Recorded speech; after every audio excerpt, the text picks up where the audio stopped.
एक बहुत ही निर्दयी राजा रहता था। वह छोटी से छोटी गलती पर किसी को भी मौत की सजा सुना देता था। एक बार एक चोर चोरी करते हुए पकड़ा गया। जब उस चोर को राजा के सामने लाया गया तब राजा ने बिना कुछ पूछे तुरंत ही उसे फांसी की सजा सुना दिया।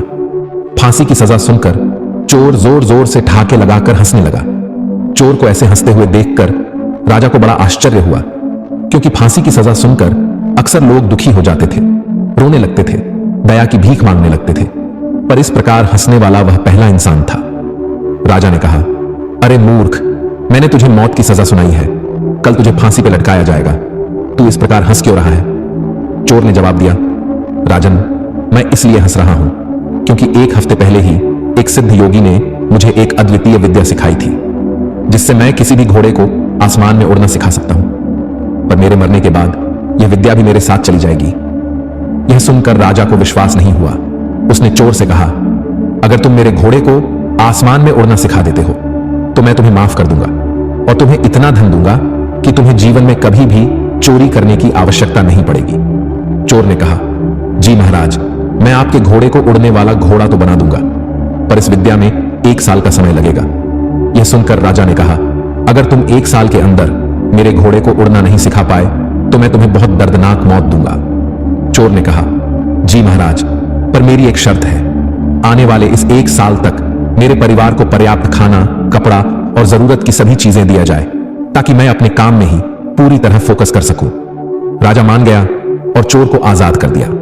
जब चोर अपने घर पहुंचा तो उसके पत्नी और बच्चे रो रहे थे। अपने पति को सामने देखकर उसकी पत्नी ने पूछा, राजा ने आपको कैसे छोड़ दिया?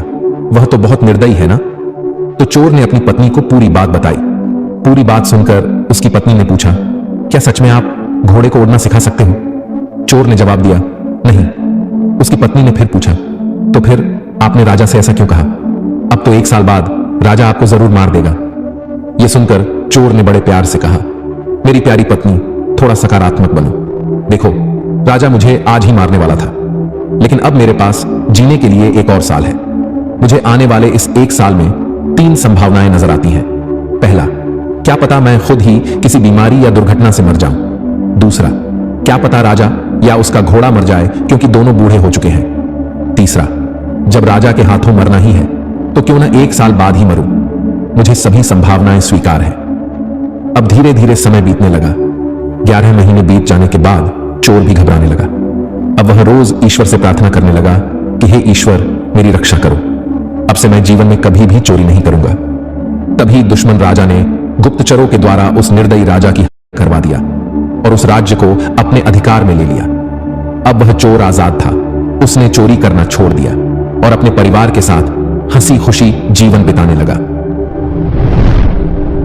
दोस्तों, भविष्य अनिश्चित है। जीवन में कोई नहीं जानता कि उसका आने वाला समय कैसा होगा। इसलिए जब भी बुरा समय आए तो हमेशा याद रखना कि यह भी एक समय ही है और समय कभी किसी के लिए ठहरता नहीं है। दोस्तों, यह बुरा समय आज नहीं तो कल बीत ही जाएगा। इसलिए जीवन में कभी भी निराश नहीं होना चाहिए, कभी उम्मीद नहीं छोड़नी चाहिए और हमेशा अच्छे कर्म करते रहना चाहिए, क्योंकि आपके द्वारा किया गया अच्छा कर्म संचित होते रहता है और संचित कर्मों का फल आपको इस जन्म में या अगले जन्म में मिलता जरूर है। इसलिए हमेशा अच्छे कर्म कीजिए। इसी तरह हमेशा सकारात्मक कहानियां सुनते रहने के लिए इस वीडियो को लाइक करें।